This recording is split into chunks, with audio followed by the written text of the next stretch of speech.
నమస్తే, welcome to Bharati TV. నేను Bapayya. Moinabad form హౌస్లో జరిగిన ఘటన గురించి ఇప్పుడంతా కూడా మాట్లాడుకుంటున్నారు. రాజకీయంగా అది ఒక కేంద్ర బిందువైంది.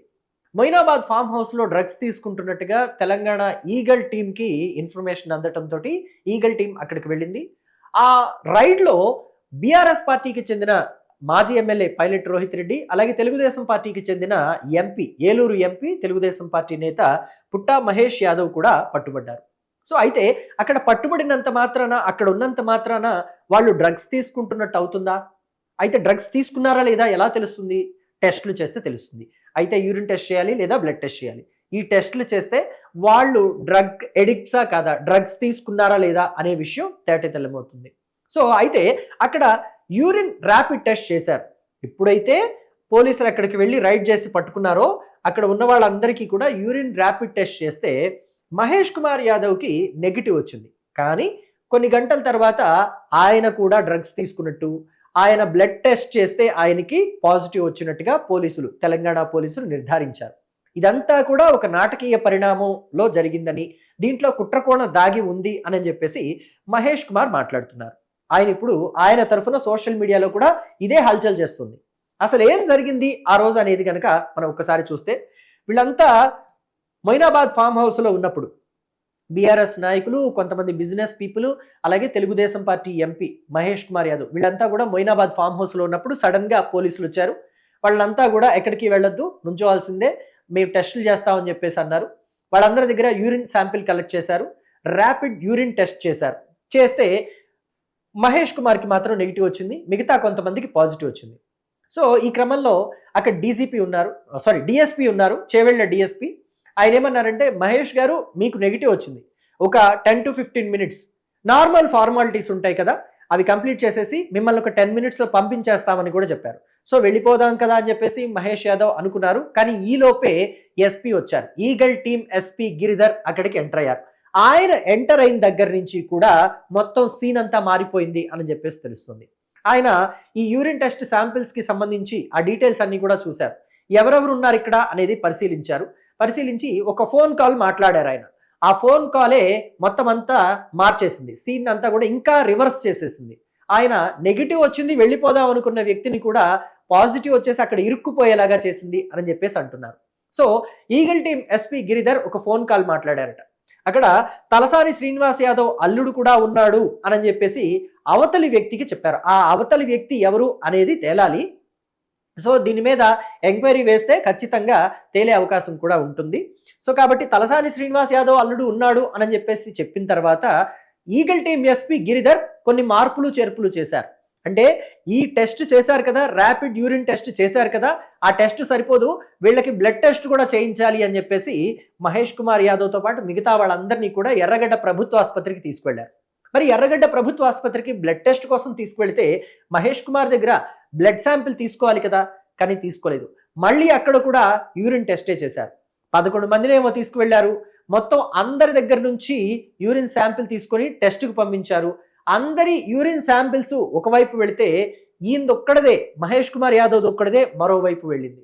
సో ఆ తర్వాత కాసేపటికి ఈయనకి కూడా పాజిటివ్ వచ్చింది అని చెప్పారు. వీళ్ళందరినీ కూడా అక్కడి నుంచి మరో పోలీస్ స్టేషన్కి తరలించారు. సో తరలించిన తర్వాత అక్కడ ఈయనకి స్టేషన్ బెయిల్ వచ్చింది. ఇక ఆ తర్వాత జరిగిన కథ అంతా మనకి తెలిసిందే. పుంఖాలుగా యూట్యూబ్లోను, శాటిలైట్ ఛానల్స్లోను, మెయిన్ స్ట్రీమ్ మీడియాలోను అంతా కూడా ఇష్టానుసారంగా రాసేశారు, కథనాలు ప్రసారం చేశారు. మహేష్ కుమార్ యాదవ్ దొరికిపోయాడు, డ్రగ్స్ తీసుకుంటూ దొరికిపోయాడు, తెలుగుదేశం పార్టీ నేత అని చెప్పేసి ఇష్టానుసారంగా కథనాలు ప్రచురించేశారు.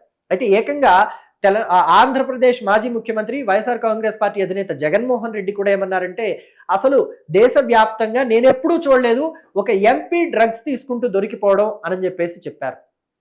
ఇదంతా గమనించిన తర్వాత తెలుగుదేశం పార్టీ అంటే ఎప్పుడైతే మహేష్ కుమార్ యాదవ్ డ్రగ్స్ తీసుకుంటూ దొరికిపోయారని చెప్పేసి వార్త వచ్చిందో వెంటనే తెలుగుదేశం పార్టీ రియాక్ట్ అయింది. షోకాజ్ నోటీస్ పంపించేసింది మహేష్ కుమార్ యాదవ్కి. దీని మీద పూర్తి వివరణ 5 రోజుల్లో ఇవ్వండి అని చెప్పేసి మహేష్ కుమార్కి పంపించింది. సో ఈ క్రమంలో మహేష్ కుమార్ కూడా తన సచ్చీలతని తాను నిరూపించుకోవడానికి రెడీ అయ్యారు. తాను ఏ తప్పు చేయలేదు, నాకు ఏ అలవాట్లు లేవు అని చెప్పేసి ప్రూవ్ చేసుకోవాలనుకున్నారు. మరి ఎలా ప్రూవ్ చేసుకోవాలి? సో యూరిన్ టెస్ట్, బ్లడ్ టెస్ట్లు చేయించుకోవాలి. సో వాళ్ళు చేసింది ఏంటి? బ్లడ్ టెస్ట్ చేస్తామన్నారు, కానీ యూరిన్ టెస్ట్ మాత్రమే చేశారు. 2 సార్లు యూరిన్ టెస్టే చేశారు.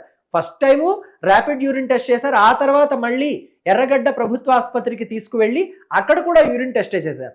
కానీ ఎస్పీ ఏం చెప్పారు? బ్లడ్ టెస్ట్ చేయించమన్నారు, కానీ యూరిన్ టెస్టే చేయించారు కదా. కానీ ఎస్పీ మాత్రం మీడియా ముందు ఏం చెప్పారు? బ్లడ్ టెస్ట్ చేయించాము, అందులో పాజిటివ్ వచ్చింది మహేష్ కుమార్ యాదవ్కి కూడా, ఏలూరు ఎంపీ మహేష్కి కూడా పాజిటివ్ వచ్చింది, మేము బ్లడ్ టెస్ట్ చేయించామని చెప్పారు, మీడియా ముఖంగా చెప్పారు. ఇక్కడే దొరికిపోయారు. కానీ ఎఫ్ఐఆర్లో మాత్రం ఎక్కడా కూడా వాళ్ళకి బ్లడ్ టెస్ట్ చేయించినట్టుగా మెన్షనే చేయలేదు. మొత్తం అంతా కూడా యూరిన్ టెస్ట్ చేయించినట్టుగానే మెన్షన్ చేశారు. రెండవసారి యూరిన్ టెస్ట్ చేస్తే మహేష్ కుమార్ యాదవ్కి పాజిటివ్ వచ్చిందని మెన్షన్ చేశారు. ఏ టైంలో యూరిన్ టెస్ట్ చేశారు అనేది కూడా క్లియర్గానే మెన్షన్ చేశారు ఎఫ్ఐఆర్లో. కానీ బ్లడ్ టెస్ట్ చేయించామని చెప్పేసి మీడియా ముఖంగా చెప్పిన ఎస్పీ ఎందుకని బ్లడ్ టెస్ట్ గురించి అసలు ఎఫ్ఐఆర్లో మెన్షన్ చేయలేదు? బ్లడ్ శాంపిల్ ఎందుకని తీసుకోలేదు? తన దగ్గర నుంచి బ్లడ్ శాంపిలే తీసుకోలేదని ఘంటాపథంగా చెప్తున్నాడు ఎంపీ మహేష్.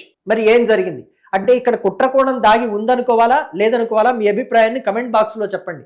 అయితే ఇక్కడ తెలుగుదేశం పార్టీ కూడా షోకాజ్ నోటీస్ ఇచ్చిందే కానీ ఎక్కడో వాళ్ళ ఎంపీ మీద వాళ్ళకి నమ్మకం ఉంది. కారణం ఏంటి అంటే తన గురించి పూర్తిగా తెలుసు కాబట్టి.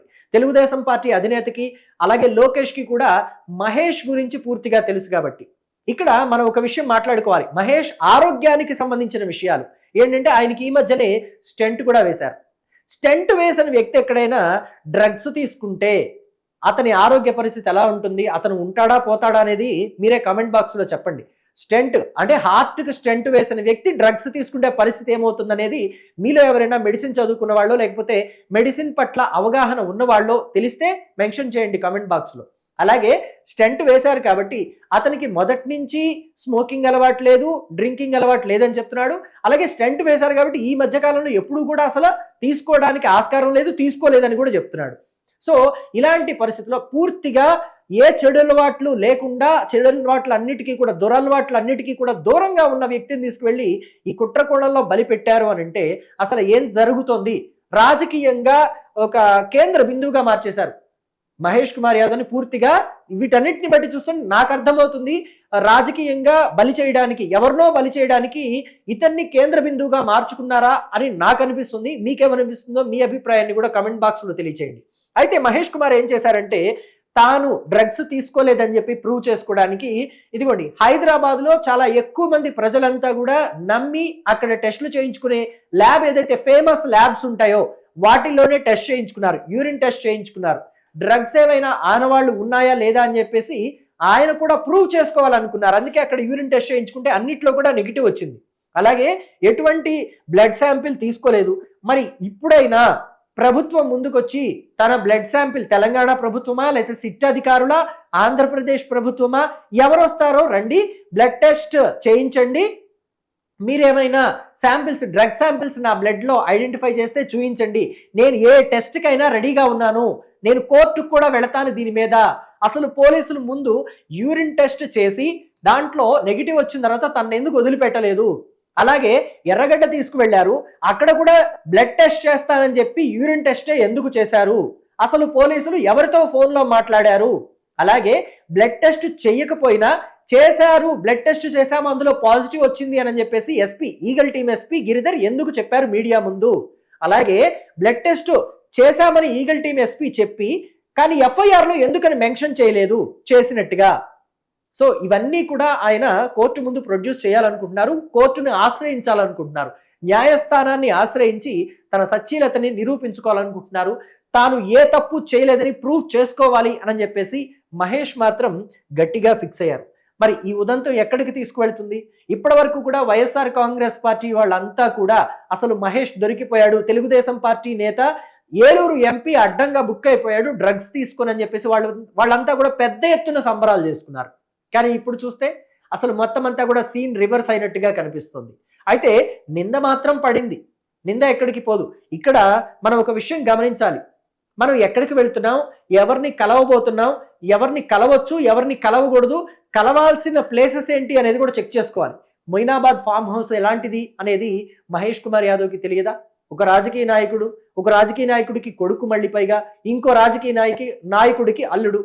సో ఇన్ని తెలిసిన మహేష్ యాదవ్ అక్కడికి ఎందుకు వెళ్ళాడో, అక్కడికి వెళ్ళటమే ఆయన చేసిన పెద్ద తప్పు అని చెప్పేసి చాలా మంది మాట్లాడుతున్నారు. మొయినాబాద్ ఫామ్ హౌస్ ఒకప్పుడు ఒక కుట్రకోణం దాగి ఉంది. బీజేపీ వాళ్ళని బలి చేయడానికి, బీఆర్ఎస్ వాళ్ళు అమ్ముడుపోతామని చెప్పేసి వాళ్ళని ఏదో ట్రాప్ చేసి అక్కడికి తీసుకొచ్చి వాళ్ళనే కేసుల్లో ఇరికించిన ఉదంతం మర్చిపోలేనిది కదా.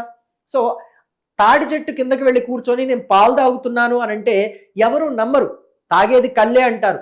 అయిన వాళ్ళు కూడా అదేంటి మనవాడు వెళ్ళి తాడి చెట్టు కింద కూర్చొని కళ్ళు తాగుతున్నాడనే అనుకుంటారు, కానీ ఆ పాత్రలో ఉంది పాలనో మజ్జిగనో ఎవ్వరూ అనుకోరు.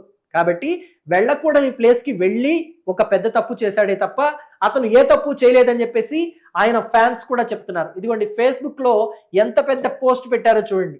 నేను ఇప్పుడు చెప్పిన ఉదంతం మొత్తం కూడా ఈ పోస్ట్లోంచి నేను తీసుకున్నదే. అయితే మొత్తం అంతా కూడా వాళ్ళు రెడీగా ఉన్నారు, మేము ఏ తప్పు చేయలేదు, సో కాబట్టి దాన్ని ప్రూవ్ చేసుకోవడానికి మేము రెడీగా ఉన్నాము. సో మహేష్ కుమార్ లాంటి వ్యక్తిని, ఎటువంటి అవినీతి మరకలు లేని వ్యక్తిని, ఎవరితోనూ వివాదాలు పెట్టుకోకుండా, రాజకీయంగానో అటు బిజినెస్ పరంగానూ ఎవరితోనూ గొడవలు లేకుండా సామరస్యంగా వెళ్ళే వ్యక్తిని, ప్రజాసేవ కోసం పాటుపడే వ్యక్తిని, ఏలూరు నియోజకవర్గంలో కొన్ని వందల కోట్ల రూపాయలు కేంద్ర నిధులు తీసుకొచ్చి అభివృద్ధి కార్యక్రమాలు చేసిన వ్యక్తిని ఇలా బలిపెట్టాలని చూస్తున్నారు అని అంటే ఇందులో రాజకీయ కుట్రకోణం దాగి ఉంది. మేమంతా కూడా ఏలూరు ఎంపీకి అండగా నిలబడతామని చెప్పేసి ఇలా ఫేస్బుక్లో ఈ ఉదంతం మొత్తాన్ని కూడా వాళ్ళు పోస్టుల్లో పెడుతున్నారు. సో మరి ఇది ఎక్కడికి వెళ్ళబోతుంది, ఏం జరగబోతుంది, ఎటు టర్న్ తీసుకోబోతుంది అనేది తెలియాలంటే మాత్రం వేచి చూడాల్సిందే. మీ అభిప్రాయాన్ని మాత్రం కమెంట్ బాక్స్లో తెలియచేయడం మర్చిపోకండి. Thank you.